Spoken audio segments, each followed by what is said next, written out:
Hello friends, आपके अपने YouTube channel ज्ञान की रफ्तार में आप सभी का स्वागत है। आज मैं यूपी बीएड एंट्रेंस एग्जाम 2020 में पूछे गए विज्ञान वर्ग के न्यूमेरिकल प्रश्नों का सलूशन आप लोगों के सामने लाया हूं। उसका सलूशन हम देखेंगे। यदि आप हमारे चैनल पर नए हैं तो चैनल को सब्सक्राइब कर दीजिएगा, बेल आइकन को प्रेस कर दीजिएगा ताकि आने वाली वीडियोज़ का नोटिफिकेशन आप लोगों को मिल सके। इस पेपर का यदि आपको पीडीएफ चाहिए तो आप मेरे टेलीग्राम चैनल ज्ञान की रफ्तार विद धीरज पांडे पर जुड़ सकते हैं और वहाँ इसका पीडीएफ प्राप्त कर सकते हैं। अपने टेलीग्राम चैनल का लिंक मैंने वीडियो के डिस्क्रिप्शन में दे दिया है। आप वहां पे जाके क्लिक करके हमारे टेलीग्राम चैनल पर जुड़कर इस वीडियो का पीडीएफ प्राप्त कर सकते हैं। तो चलिए, जो पहला क्वेश्चन पूछा गया था आपका वह था लुढ़कते गोले की घूर्णन ऊर्जा व गतिज ऊर्जा में अनुपात बताइए। आपको पता होना चाहिए कि जो आपकी घूर्णन ऊर्जा होती है ई इक्वल टू होता है हाफ आई ओमेगा स्क्वायर। उसके बाद आपकी जो गतिज ऊर्जा होती है उसका फार्मूला होता है हाफ एम बी स्क्वायर। इतना तो आप लोगों को क्लियर हो गया होगा। अब इसका हमको अनुपात निकालना है। ओमेगा इक्वल टू होता है आपका आर इंटू वी। तो यहाँ से जब आप वी निकालेंगे तो आपका वी जो निकलेगा, यहाँ से ध्यान से समझिए, आपका जो वी निकलेगा वो निकलेगा ओमेगा बाई आर। अब इसका हमको क्या निकालना है? रेशियो निकालना है, यानी हमको निकालना है ई बाई के। तो यहाँ ई बाई के कर दिया हमने और यहाँ पे 1/2 I omega square upon half M V square. अब वी की जगह हम ओमेगा बाई आर डालेंगे और आई की जो वैल्यू होती है, आई आपका जो है इसमें वह घूर्णन अक्ष के सापेक्ष जड़त्व आघूर्ण है जो आपका आई है, और आपका ओमेगा कोणीय वेग है। यम यहाँ पे आपका द्रव्यमान है और वी आपका वेलासिटी, ये भी आपका एक वेग है। अब आई जो होता है गोले के लिए, आपकी जो आई की वैल्यू होती है आपके घूर्णन अक्ष के सापेक्ष जो जड़त्व आघूर्ण है, इसकी जो वैल्यू होती है वो आपकी 2/5 एम आर स्क्वायर होती है। तो आपका यहाँ क्या हो जाएगा, आपकी यहाँ पे जो आई की वैल्यू होती है वो 2/5, आई की वैल्यू आपकी 2/5 एम आर स्क्वायर होती है, एम आर स्क्वायर होती है। तो यहाँ पे हम डाल देंगे हाफ, हाफ हो गया। उसके बाद आप यहाँ देखिए, चूंकि हाफ से हाफ कैंसिल हो गया तो इस हाफ को हम हटा ही देते हैं, इसको लिखने की ज़रूरत नहीं है। आई की वैल्यू जो है वो है आपका 2/m/r² और ओमेगा की वैल्यू देखिए यहाँ, ओमेगा ओमेगा आपका यहाँ पे दिया हुआ है। आपके ओमेगा की जगह आप क्या डालेंगे, ओमेगा इक्वल टू r/v होता है, तो आप जो है ओमेगा की जगह है आर भी डाल सकते हैं, या आप ऐसे भी कर लीजिए, आप ओमेगा की जगह v/r डाल दीजिए। तब यहाँ पे आप देखिए आपका v इक्वल टू होता है r into omega, v equal to r into omega होता है। तो आपका जो ओमेगा होगा वो v/r होगा, यहाँ पे जो आपका ओमेगा होगा वो v/r होगा, ना कि ओमेगा बाई आर। ठीक है, v/r। अब ओमेगा की जगह आप v/r डालेंगे तो आपका बनेगा v स्क्वायर अपान r का स्क्वायर। उसके बाद पूरे का जो अपान होगा आपका यहाँ पे वो आपका हो जाएगा हाफ एम बी स्क्वायर। ध्यान से समझिए, आपका हो जाएगा यहाँ पे हाफ एम बी स्क्वायर। तो हाफ तो आपका पहले से कैंसिल हो गया है, वहाँ से कैंसिल आउट हो गया, हाफ से हाफ कैंसिल हो गया आपका। अब यहाँ से आपका v से v कैंसिल हो जाएगा और इस वाले r से आपका r कैंसिल हो जाएगा और m से m कैंसिल हो जाएगा। लास्ट में आपका आएगा 2/5, और 2/5 मीन्स यानी कि 2:5, 2/5 मीन्स 2:5, यानी 2:5। तो इसका जो अनुपात होगा आपका वो 2:5 होगा, यानी कि ऑप्शन नंबर सी आपका सही होगा। चलिए अगले क्वेश्चन पे चलते हैं।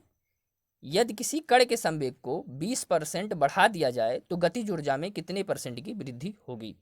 ध्यान से समझिए इस क्वेश्चन को।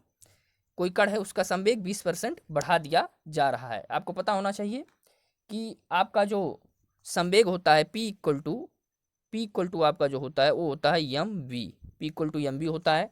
आपकी गतिज ऊर्जा में कितने % की वृद्धि होगी पूछ रहा है, तो K इक्वल टू होता है आपका हाफ mv स्क्वायर। ध्यान से समझिए, यहाँ पे आप जब v निकालेंगे तो आपका v इक्वल टू आएगा p/m। अब क्या कीजिए, आप यहाँ पे इस v को यहाँ पे डाल दीजिए p/m के रूप में, तो k equal to half m v के रूप में आप p/m डाल देंगे, p/m का होल स्क्वायर। यहाँ से आप k इक्वल टू क्या प्राप्त करेंगे, half m p square upon m square. अब देखिए यम से यम आपका कट गया, आपका क्या बचा यहाँ पे, आपका बचेगा क्या, आपका यहाँ बचेगा के equal to half p square by यम। अब देखिए 2m आपका क्या है, कांस्टेंट है, ये आपका क्या है, कांस्टेंट है, तो इससे आपको कुछ नहीं मतलब होगा। 1/2 इंटू पी स्क्वायर बाई यम, तो आपका 1/2 और जो आपका यम है वह आपका कांस्टेंट है, तो आप इसको लिख सकते हैं, ध्यान से समझिए इसको, आप फिर क्या लिख सकते हैं, के परपोजनल, आप लिख सकते हैं के परपोजनल, आप यहाँ पे पी स्क्वायर, फिर आप इसको कर सकते हैं K1/K2 इक्वल टू P1/P2 का होल स्क्वायर। ध्यान से समझिए, अब कह रहा है कि 20% जो है आपका कण का संवेग बढ़ाया गया है, 20% कण का संवेग बढ़ाया गया, पहले कितना रहा होगा, 100%, पहले कण का संवेग ये 100% रहा होगा, तो 20% बढ़ाया गया है, यानी कितना हो गया, 120%। तो आपका जो P2 हो गया, बाद वाला P2 हो गया, वो 120% हो गया, और P1 आपका क्या रहा होगा, 100%। क्योंकि जब आपकी गतिज ऊर्जा जो आपकी K1 रही होगी शुरुआत में, वह भी आपकी कितनी रही होगी, 100%।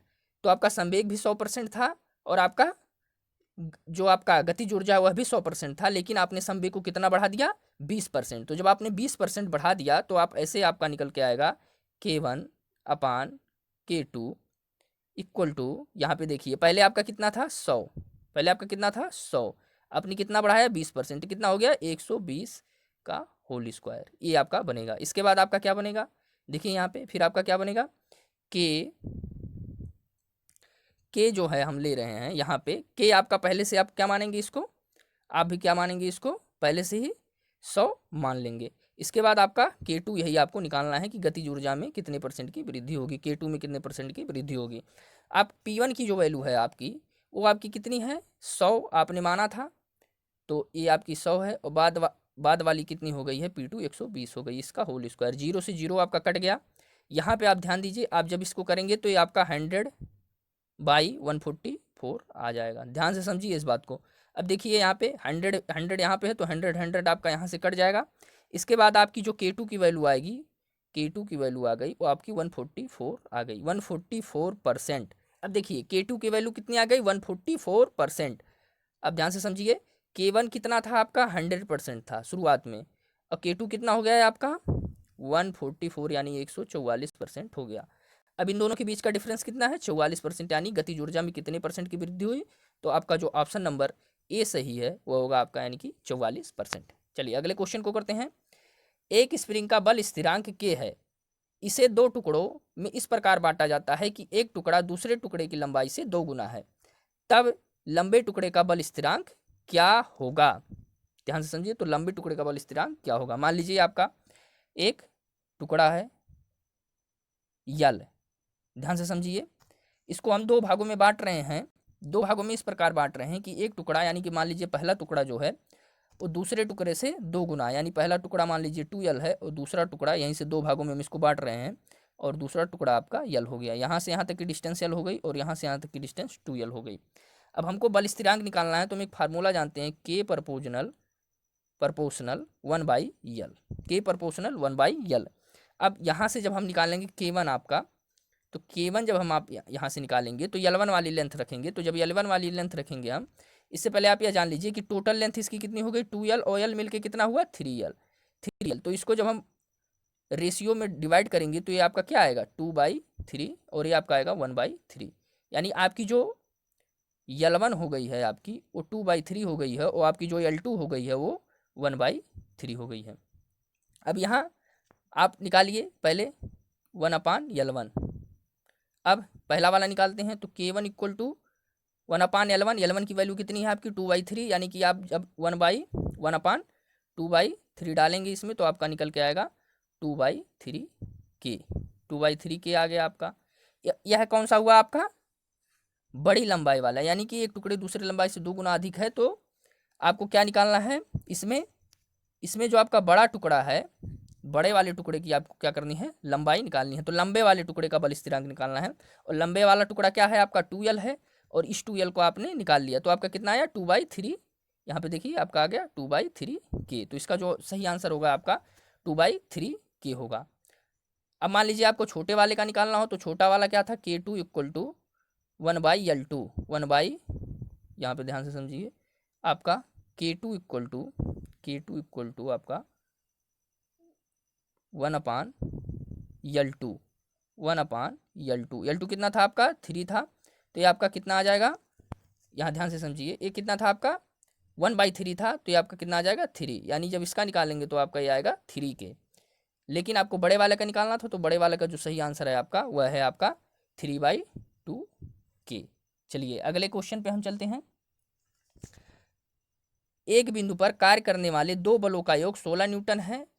यदि परिणामी बल 8 है और उनके दिशा छोटे बल के लंबवत है, तो दोनों बल कितने, दोनों बलों का मान क्या क्या होगा। तो यहाँ पे देखिए, मान लीजिए हमने क्या लिया, एक बल F1 हो गया हमारा ये आपका F1 हो गया।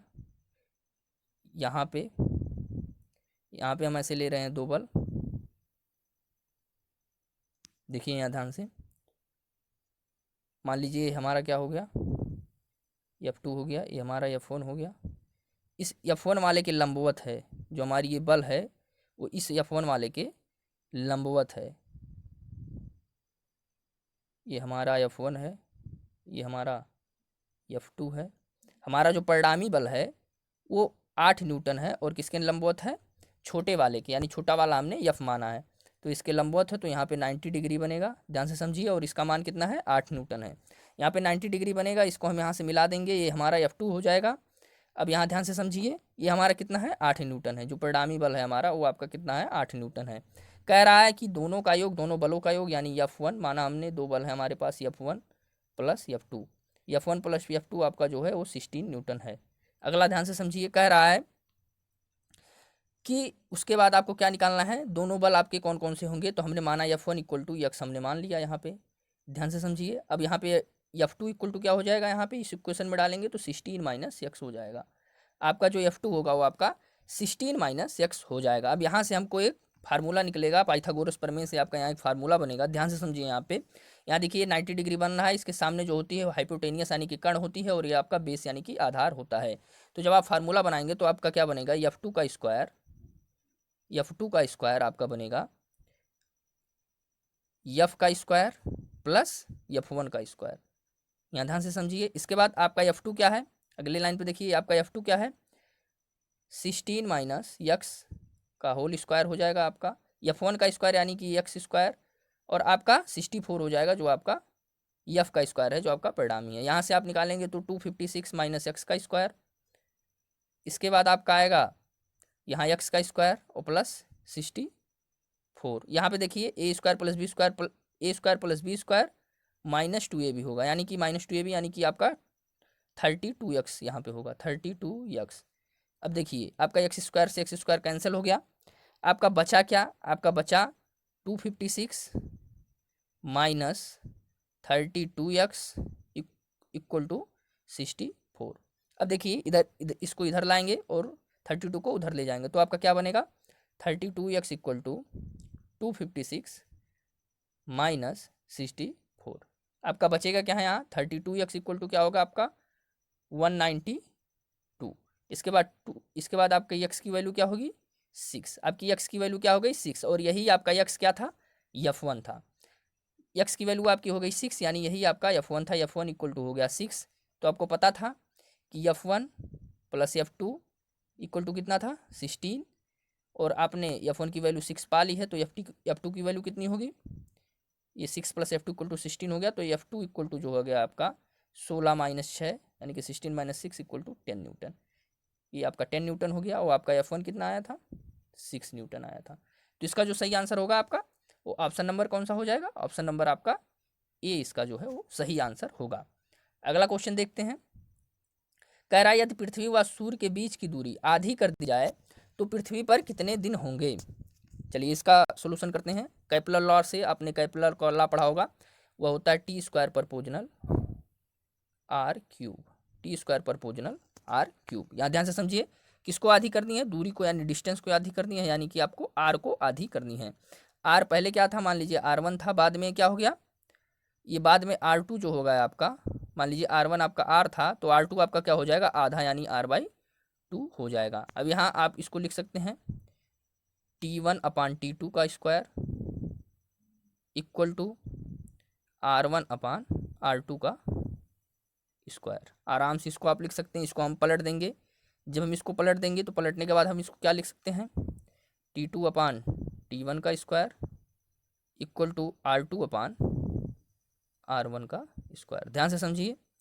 इसके बाद आपको पता है कि आपका जो वैल्यू हो जाएगा यहाँ पे R2 आपका क्या है, R2 आपका हाफ है, हाफ R, वो R1 आपका क्या था, R था ही, इसका क्या हुआ आपका होल स्क्वायर हुआ, R से R आपका कट गया। यहाँ आपका T2/T1 का होल स्क्वायर अभी पहले से है। अब ध्यान से समझिए, यहाँ पे कुछ करना नहीं है आपको, बस समझते जाइए। फिर यहाँ आप देखिए इधर आपका फिर क्या हो जाएगा,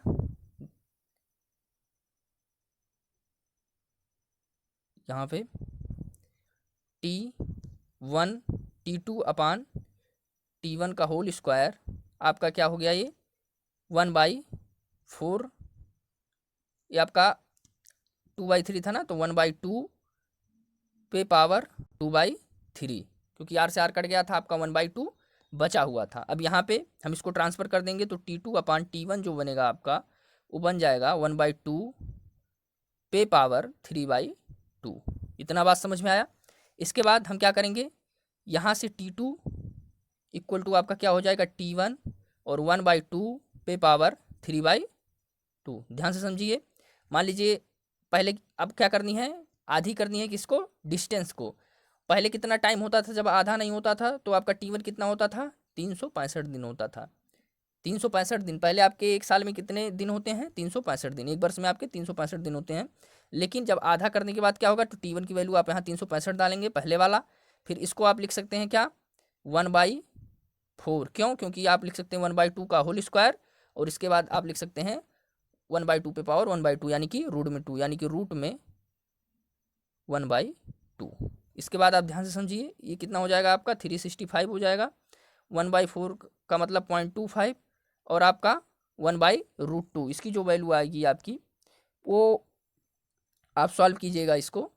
इसके बाद जब इसको आप पूरा सॉल्व करेंगे तो आपकी जो T2 की जो वैल्यू आएगी आपकी, वो आपकी आएगी 129.0, यानी कि आपका जो T2 होगा वो 129 दिन होगा। यानी कि यदि पृथ्वी और सूर्य के बीच की दूरी आधी कर दी जाएगी तो आपका जो एक साल में दिन होगा वो 129 दिनों का आपका एक वर्ष होगा। तो इसका जो सही आंसर है वह है आपका ऑप्शन नंबर बी।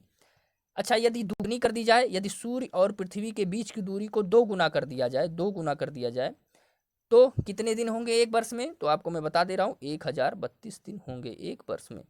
दोस्तों, उम्मीद है कि ये वीडियो आप लोगों को पसंद आया होगा। यदि पसंद आया है तो चैनल को सब्सक्राइब कर दीजिएगा, बेल आइकन को प्रेस कर दीजिएगा, ताकि आने वाले वीडियोज़ का नोटिफिकेशन आप लोगों को मिल सके। इसका PDF आपको मेरे टेलीग्राम चैनल ज्ञान की रफ्तार विद धीरज पांडे पे मिल जाएगा। मैंने वीडियो के डिस्क्रिप्शन में लिंक दे दिया है, आप वहाँ पर जाके क्लिक करके इसका PDF प्राप्त कर सकते हैं। थैंक यू दोस्तों।